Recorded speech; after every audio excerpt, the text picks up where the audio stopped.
Like, I'm already going to look up fan art the minute I finish your book. You might as well just include it anyways. Save me the hassle and the potential spoilers. She is an auto-buy author for me. I would read her grocery list if she put it out there. If she published her grocery list, I would pay good money for it. That's how much I love her. I'm a romance girly at heart, okay? I can read as many political, action-packed, high-stakes fantasies as I want, but at the end of the day, I'm here for the romance.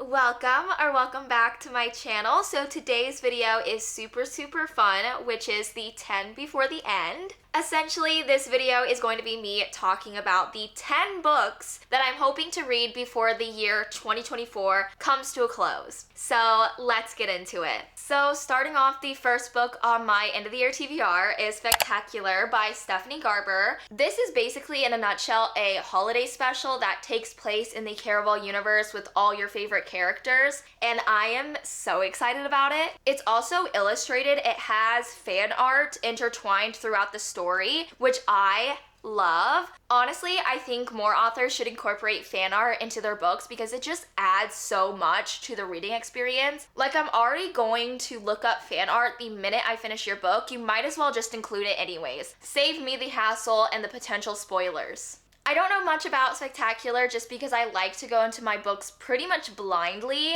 especially Caraval, because there's so much twists and turns in the series. But if you did not know, the main synopsis of the Caraval trilogy is that it's a magical traveling circus that is basically put on by this mysterious person named Legend. No one knows their identity. He basically creates these mystical and magical games, and you don't really know what's real and what's not real. So you're constantly second guessing yourself, and it kind of just follows that and two sisters who decide to enter the game, and I love it. Caraval is also connected to the Once Upon a Broken Heart trilogy. Some of the characters overlap, and I just love it. Highly recommend the Caraval and Once Upon a Broken Heart trilogies if you haven't read them already. I love Stephanie Garber. I will sing her praises every single day. She is probably one of my favorite authors ever. I just think she is able to perfectly encapsulate what a magical fairy tale-esque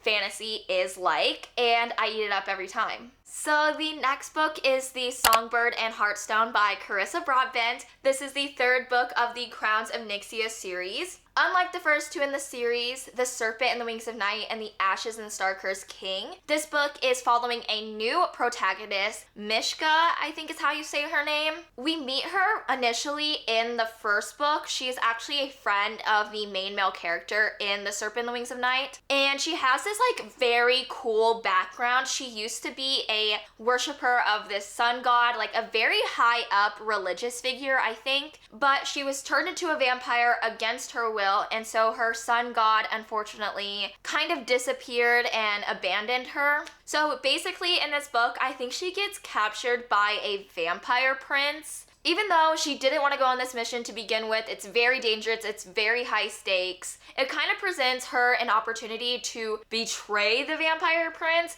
in order to get back in the good graces of her sun god. I am so excited to read this book. Carissa Broadbent does an amazing job of world building. That is the main thing that made me fall in love with her. I just loved how in-depth the magic system was, the world was, and like the politics. Like, Miss Girl has a glossary in the front of every book that goes into detail what everything is. That's how in-depth her world building is. Because this follows a different protagonist, I'm pretty sure the Crowns of Nyxia series is going to follow a new protagonist storyline every 2 books. Because in the first book, The Serpent and the Wings of Night, we learned that there are all these different vampire clans and types or whatever. So the fact that Carissa Broadbent is wanting to expand on that and give us stories from every single clan is amazing. Like, we love the dedication. If you haven't read The Serpent and the Wings of Night yet, I highly recommend that book. It was a 5-star read for me. In a nutshell, it is essentially vampire Hunger Games, so what more could you want? So moving on, the next book we have is Funny Story by Emily Henry. If you are a frequent viewer of my channel, you know I love Emily Henry with all my heart. She is an auto-buy author for me. I would read her grocery list if she put it out there. if she published her grocery list, I would pay good money for it. That's how much I love her. Even though this was a highly anticipated read for me, I haven't read it yet just because I have been struggling with a reading slump for the past few months. Up until recently, I didn't think I fully conquered it, so I didn't really want to put myself in the scenario where I would read this book but didn't like it because of my reading slump. When I dive into this book, I just wanted to make sure that I was in the right headspace and mindset for it. I definitely think I have conquered my reading slump. I think that's evident by my 10 book wrap up in November. So we are finally ready to read Funny Story. This book is definitely a fun scenario. Basically, the two main characters, their significant others, leave them for each other. And these two become unlikely friends slash roommates, I think, because they kind of bond over the trauma of being left at the altar slash broken up with, and they decide to fake date each other in order to make their exes jealous. So this book is forced proximity, it's roommates to lovers, it's fake dating. I just think the premise of this book sounds so fun and chaotic, and I love drama in a book, and I feel like Emily Henry is definitely going to give me that. Like, they're fake dating each other to make their exes jealous, who broke up with them for each other. Like, what is more drama than that? So the next book we have is Skyshade by Aster. This is the third and final book of the Lightlark series. I read Lightlark, I want to say like 2-3 months ago, and it was a 5-star read for me. Mind you, I read Lightlark at the height of my reading slump, so the fact that it was a 5-star read for me, I think speaks volumes to how good it was. Basically, Lightlark is about a competition between these different rulers of these different realms, and they all have different powers, but something happened a long time ago where each ruler is basically handicapped by this curse, and the curses are getting stronger and stronger every year. So the fact that they have to go to this competition is very dire because the competition provides this opportunity essentially to break these curses. But the big, kicker, I guess, is that one of the rulers has to die in order for them to break the curse. And if the ruler dies, their realm and all their people will also perish. So it's very, very high stakes. I love a fantasy book that is high stakes and involves a deadly competition. Like, it is just so good. I know a lot of people don't like this trope, so I'm going to give you a warning in advance, but it does involve a love triangle. But before you write off this series, I think Aster does an amazing job of really making this love triangle a true love triangle. Like, there is no clear favorite. Now, I have my favorite, but I think she does a good job of really balancing the two and kind of making it plausible that she could end up with either one. But yeah, this is the final book of the series. I'm not gonna lie, I have kind of been putting it off just because I don't want the series to end. I just love Isla, Grimm, and Oro so much. Like, the fact that this world is coming to a close is just so heartbreaking to me, but we live, laugh, love. So, keeping with this fantasy book trend, we have The Queen of Nothing by Holly Black. This is the final book of the Cruel Prince trilogy, and I am so excited to read this book, mainly because the last book, The Wicked King, left off on this huge cliffhanger. So I am just on the edge of my seat. I need to know what happens next. This series also has a minor subplot of romance, which is very much a slow burn enemies to lovers. And up until now, we really haven't gotten a lot of romance between the two main characters, and this is the last book. So in my head, that means that the romance is really going to ramp up. I am praying and hoping to all the book gods out there that the romance really comes in hot and heavy in this book, because I need it. I'm a romance girly at heart, okay? I can read as many political, action-packed, high-stakes fantasies as I want, but at the end of the day, I'm here for the romance. Even though the Cruel Prince trilogy is very, very popular, it is probably one of the OG BookTok books out there, I'm still going to give you a synopsis. So basically, the Cruel Prince trilogy follows Jude, who's this human girl that lives in a fae realm. And through her perspective, we really see how hard it is for a human to live amongst the Fae. They're kind of looked down upon and it's really hard, but she has these high ambitions to maybe one day rise amongst the ranks and gain the respect and admiration of her peers. As for the main male character, Cardin, he is a Fae prince. I think he's the youngest Fae prince, and he isn't really well liked by his dad, the king, but he kind of resents Jude and kind of picks on her. It is very much enemies to lovers. Like, even though the romance is very few and far in this book, I think it does perfectly encapsulate enemies to lovers and that dynamic. Like, they do not like each other. They despise each other. The little warning that I like to give when I talk about this book is that the romance, even though it is good and I love it and I eat it up every time it comes up on my page, it is very few and far. It is not a romance heavy book. It is more focused on action and plot and politics and the world building of the universe that is Elfame. If you are a primarily romance girly that maybe wants to venture into fantasy, I don't think this is the series for you. Now, if you like a lot of politics in your book, this is probably the series for you, okay? So moving on, the next book we have is Daydream by Hannah Grace. I absolutely love Hannah Grace and I love the Maple Hill series. The first book, Icebreaker, was a 5-star read for me. I also really love the second book, Wildfire. It takes place during a summer camp, and essentially the Maple Hill series is an interconnected standalone series, so you don't have to read every single book to understand what's going on. However, I highly recommend reading every single book because it is that good.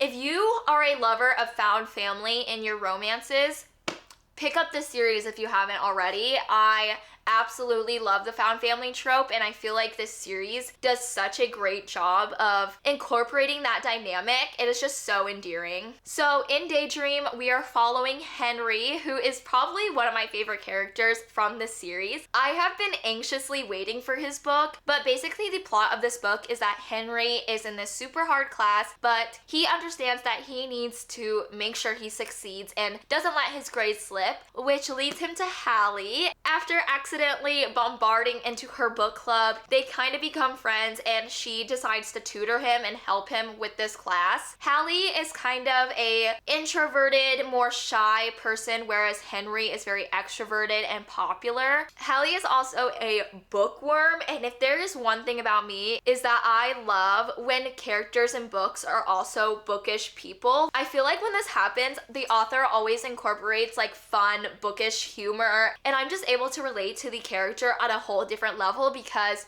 we're both readers. But yeah, this is a hockey romance. It's found family, it's shy girl, popular guy, and there's kind of that tutoring dynamic going on. I think it's also friends to lovers because she is his tutor and they kind of have a friendship going on.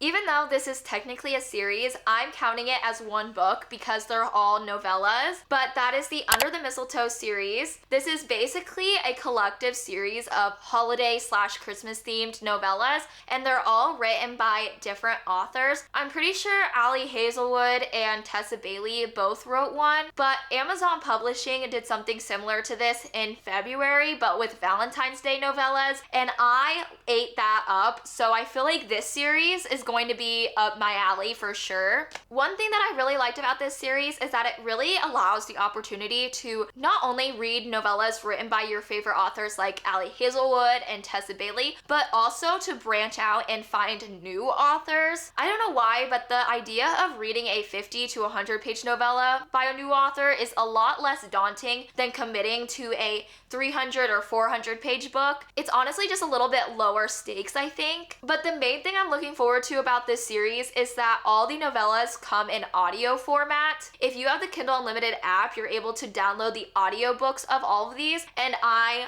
love that. I am always on the lookout for good audiobooks. To me, the perfect audiobook is short, fast-paced, and easy to follow. Like, that's all I need in an audiobook. Like, if I can't clean my bathroom while also listening to this and be able to fully comprehend what's going on, it's not the audiobook for me. And I definitely feel like these novellas are gonna be able to deliver on that. So moving on, we have Ruthless Vows by Rebecca Ross. This is the second book of the Divine Rivals series, and I'm pretty sure it is also the last book of the series because it's only a duology. I feel like more authors should have duologies instead of series. Like, I don't want to commit to a 6 to 10 book series, okay? That is just too much. I bet the series is phenomenal and it's worth every book, but it is just too much of a commitment that I don't think I'm willing to do. I'm looking at you, Zodiac Academy. I just feel like I'm at this point of my reading journey where I don't want to start any new series. I want to finish them.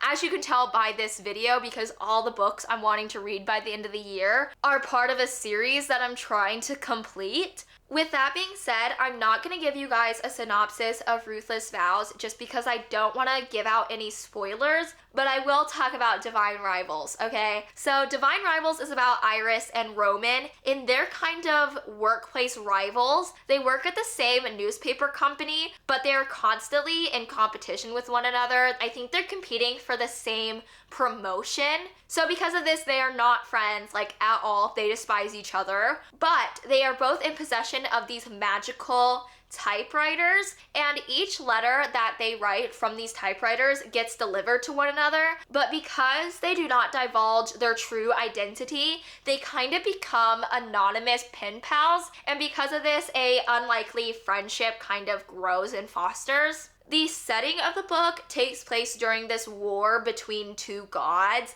and the city that they live in honestly feels like historical London, but like sprinkle in some fantasy aspects. A lot of people, when they read this book, kind of hated on the world building, but I honestly found it a little bit more whimsical and fun. I don't know, I liked it. But yeah, if you like anonymous letters and the aspect of a whimsical historical fantasy, this duology, okay? So the next book is Not Another Love Song by Julie Soto. This is actually the book pick for my college's book club. I'm hoping by adding it to this 10 before the end list, it's going to kind of fuel the fire and motivate me to actually pick it up and read it, because I cannot show up to book club without reading it. Like, that is so embarrassing. I cannot be the only one that hasn't read this at my book club, but this book is about two musicians. It's a little bit of a rivals to lovers story. I think they're both competing to be the main performer in this concert. But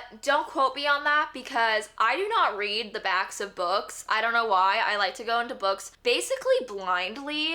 I know I talked about that earlier in the video, but most of the time when I give synopsises, it's based off of information I've heard through the grapevine via Instagram or TikTok or YouTube, you know? So with that being said, I actually haven't read a book by Julie Soto yet, but I've heard amazing things. I own another book by her. It's a pretty popular one. I think it's called Forget Me Not. It's a second chance romance between a wedding planner and a florist. I don't know why, but ever since I got engaged, I just love books that are centered around weddings, have weddings in them. Like, it is just so good. It just hits so much different when you are actually planning a wedding yourself. But yeah, I am so excited to finally jump into a Julie Soto book. I also feel the need to point out that I'm pretty sure, like 99% sure, that this book is based on a Adam Driver fanfic, because the main male character literally looks exactly like Adam Driver. Like, they literally could be twins. So we have officially reached the last book of this video, which is Keeping 13 by Chloe Walsh. So this is the second book of the Boys of Tommen series. This series is kind of similar to Crowns of Nixia in the fact that each couple gets 2 books.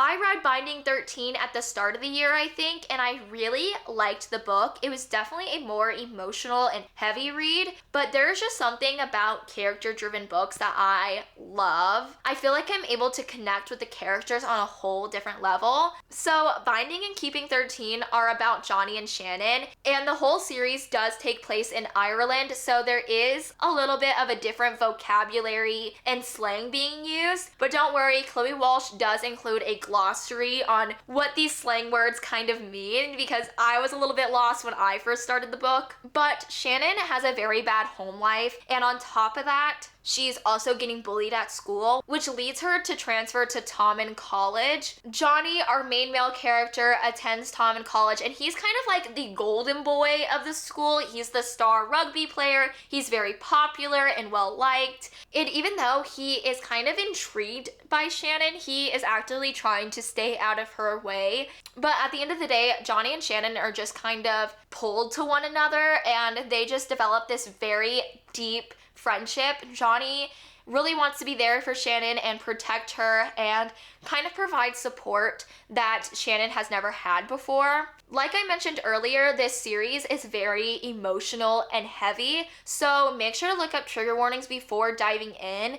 These books are technically young adult, but they deal with very serious topics, so please do not tread lightly. Like, please do your research before reading these books. But with that being said, I am so excited to finish Johnny and Shannon's story. The first book left off on a huge cliffhanger, so I have just been like itching to find out what happens next. I also feel like since each couple gets 2 books, the romance is definitely on the slower side. So I feel like we're definitely going to get more of a romantic relationship between Johnny and Shannon, and I can't wait for that. So those are all 10 of the books I'm hoping to read before the year ends. I hope you enjoyed. If you did, make sure to give this video a big thumbs up. Comment down below if you've read any of these books before and what you thought about them.